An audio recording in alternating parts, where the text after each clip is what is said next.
मच्चित्तः सर्वदुर्गाणि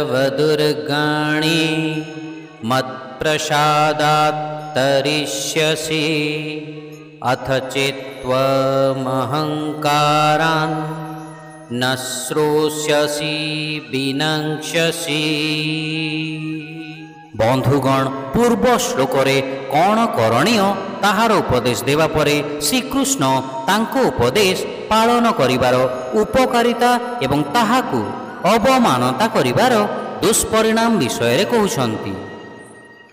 जीव एपरि भाविबा उचित नहे जे कौनसी दृष्टिरु से भगवानंक ठारु स्वाधीन अटे। आमे जदि भगवानंकर पूर्ण शरणागत होई मनकु तांको ठारे केंद्रित करिबा तांको कृपारु आमर समस्त बाधा विघ्न दूर होई जिवो।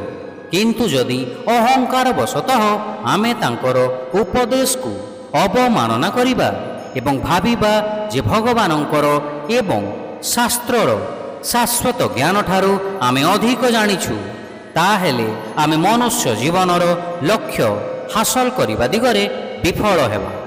कारण भगवानंक ठारु श्रेष्ठतर केही नहंती एवं तांको उपदेश ठारु उत्तम आउ किछि नाही। शिक्षा तुमे जदि सर्वदा मोर स्मरण करिब मो कृपारु तुमे समस्त बाधा विघ्न अतिक्रम करि पारिबो।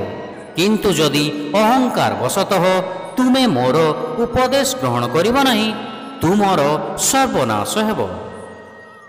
If you always remember me by my grace, you shall overcome all obstacles and difficulties.